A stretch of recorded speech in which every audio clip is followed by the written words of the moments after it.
Naisip mo na ba kung gaano ka dapat katangkad para seryosohin ka ng mga NBA teams?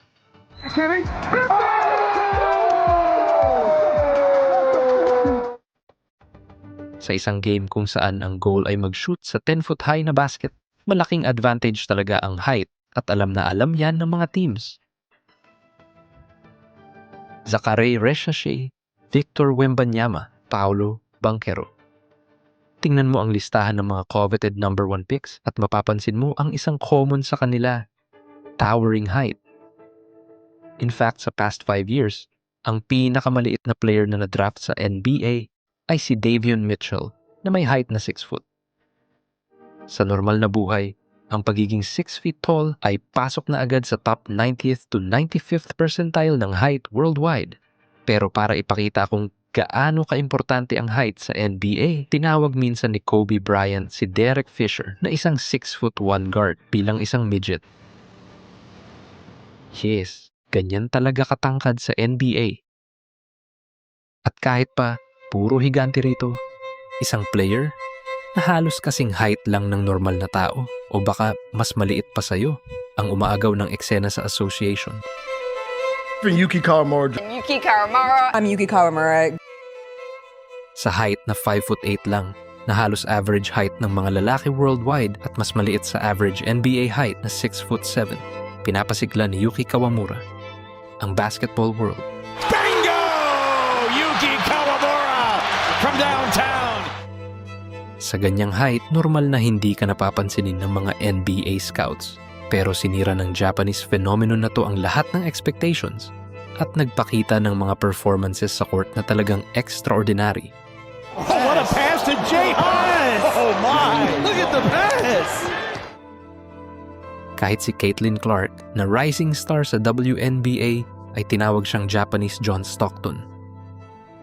Caitlin Clark was there last night to watch Yuki Kawamura. Front row. She said after the game, she said, I thought I was watching John Stockton. In today's video, magda-dive deep tayo at ipapakita sa inyo gamit ang first-hand evidence na hindi ito sa laki ng aso sa laban, kundi sa laki ng laban sa aso. Ladies and gentlemen, samahan niyo ako habang ine-explore natin ang isa sa pinaka-fascinating na kwento ng 2025 NBA season. Gaano nga ba kagaling ang pinakamaliit na player sa NBA? If you post a Yuki highlight now, oh, it's going. Oh, yeah. Crazy. Oh, yeah. You gotta tap in. We gotta get you to just upload one Yuki highlight on Twitter, cause it goes crazy. Yuki is a. he also. On December 29th, 2024, nakalaban ng Memphis Grizzlies ang top-seeded Oklahoma City Thunder sa West. At hindi naging maganda ang laban. Pagdating ng halftime, tambak na ng 26 points ang Grizzlies at pagkatapos ng third quarter, lumobo na sa 28 ang lamang. Pag-start ng fourth quarter at matapos lang ang isang minutong laro, sumuko na rin si Grizzlies head coach Taylor Jenkins. Sa moment ng pagsuko, tinaas niya ang kamay niya at nag-decide na, why not? Ipasok na lang si Kawamura sa game. Kahit na officially garbage time na yun, pumasok si Kawamura sa court at agad na nagparamdam ng kanyang presence. Oklahoma City Thunder. Yuki drives. Puff! Yuki is so good at just finding players in tight spaces, not looking, able to get up. Kahit na matagal ng talo sa game, sa loob ng 11 minutes na yon, si Kawamura ang best player sa floor. Sa kanyang 10 points, 3 rebounds, 3 assists, at +5 sa plus-minus column, malaki ang ibig sabihin ng numbers na to kahit kailan pa nakuha. Going forward with his team is nothing but get harder. Yuki for three. Ito ang naging first breakout moment ni Yuki sa isang NBA regular season game at sa maikling oras na yon, binigyan niya ang fans ng glimpse sa kung anong klaseng offensive weapon siya. Baka hindi siya makakuha ng Defensive Player of the Year votes sa future. Pero pagdating sa offense, problema talaga ang mamang to. After the game, si Shai Gilgeous-Alexander, ang leader ng number 1 seed sa West at arguably the best player sa league today, ay nagbigay ng pahayag tungkol kay Yuki. Did you know that there was the shortest NBA player today? Yes, I can tell. What did Really good player though. what do you think of him? He's a Japanese player. Yeah, really good basketball player. You can see he had like 10 points in 5 minutes. Yeah, he's nice. And like 3 assists. He's very skilled. Knows how to play basketball. And it's cool to see that despite the size that he can play out there. And it goes back to what I said. If you have feel, you can play no matter what. Ang sinumang familiar sa international basketball, however, ay hindi nagaanong na-surprise sa performance ni Yuki Kawamura.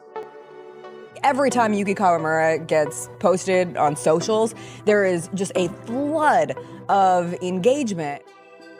You see, bago pa man nakita ng North America ang talent niya, kilala na si Yuki bilang isang basketball prodigy sa buong buhay niya. And his ultimate goal, like he wants to play basketball in the States. That has always been a goal of his. He has made... In 2020, habang nasa high school pa lang, naglalaro na siya professionally sa B-League ng Japan. At hindi nagtagal, pinatunayan ni Yuki na siya ang best player sa bansa nila at nakuha ang MVP honors in 2023. After that, ginulat niya ang buong mundo at pinatibay ang pangalan niya sa global stage. In August 3, 2023, sa isang international FIBA competition, nakalaban ng Japan ang Finland.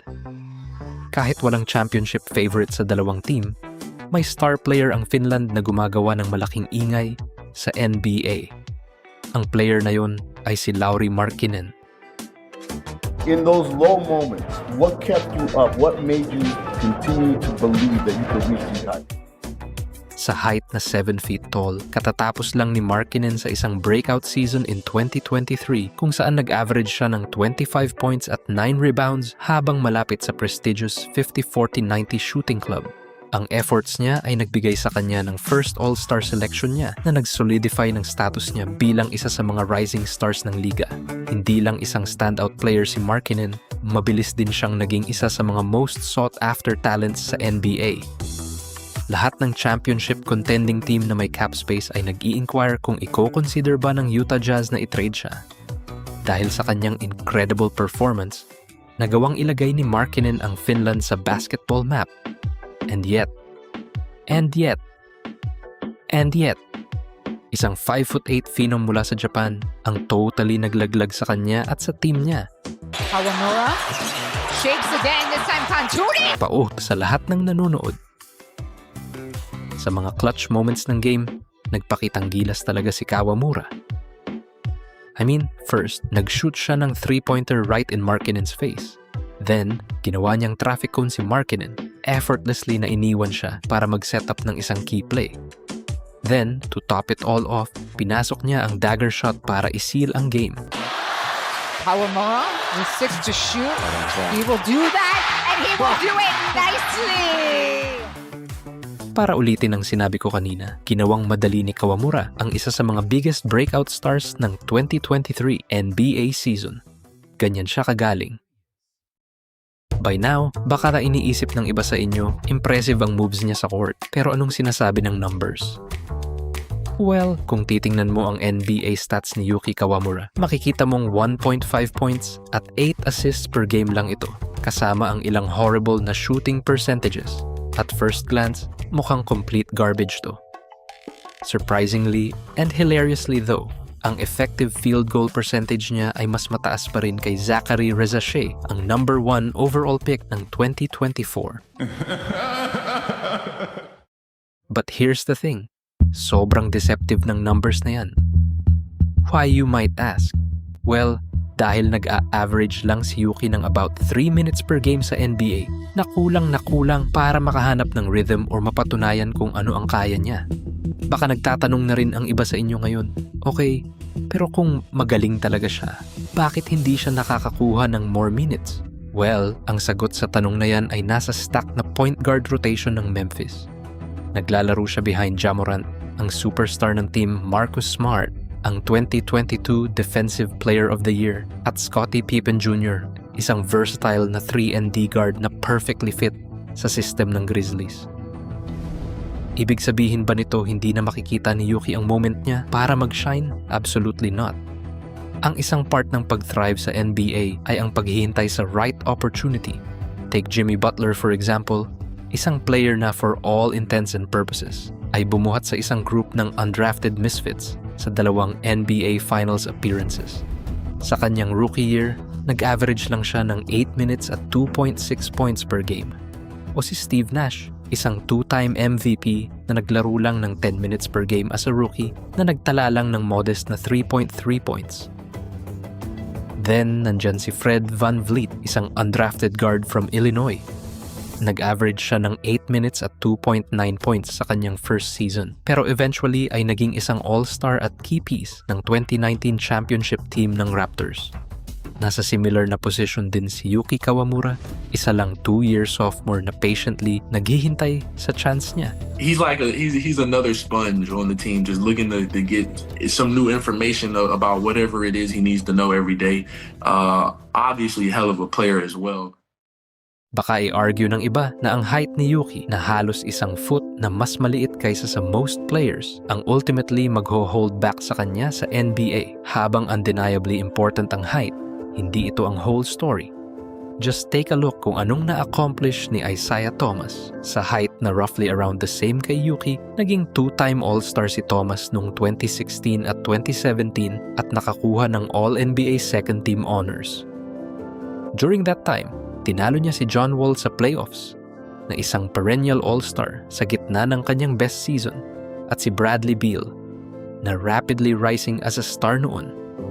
Pinatunayan ni Thomas na kahit sa smaller stature, ang skill, heart at determination ay pwedeng mag-level ng playing field. Now, mararating kaya ni Yuki ang heights na naabot ni Isaiah Thomas? Para sagutin yan, let's take a closer look sa kung anong ginagawa niya sa G League, kung saan siya currently naglolog ng most of his minutes. I'm just here to say it. Yuki Kawamura is the biggest show in the G League this season. Here's Yuki sa top of the key, kaharap ang isang defender na clearly naniniwalang kaya siya nitong i-shutdown gamit ang high ball pressure. Kawamura to the 10. The finish +1. Well, panoorin nyo kung gaano ka effortlessly na iniwan siya ni Yuki para sa isang quick finish sa rim. Now, check out this play. After gumamit ng ball screen, nag-fake pass si Yuki pabalik sa perimeter, completely freezing ang secondary defender at nag-glide in para sa isang wide open layup. And then, nandito ang sequence na to na nagpapakita kung bakit siya tinatawag ng mga tao na Japanese John Stockton. It's a 5-point game now. And Pereira goodness. With the alley-oop. Kawamura with the dime. Sa G League so far, isa ng double-double machine si Kawamura na nag-a-average ng nearly 14 points at 11 assists per game. Ginagawa niyang electrifying ang crowds, turning heads, at sa isang league kung saan ang average height ay 6'7", ginagawa niya ang impossible. Kahit wala siya sa running para sa Defensive Player of the Year, sa offense naman, he's an absolute disruptor. Gamit ang kanyang lightning-fast agility at explosive speed, hirap na hirap ang defenses na i-contain siya. Sa NBA terms, ito ang tinatawag mong instant offense.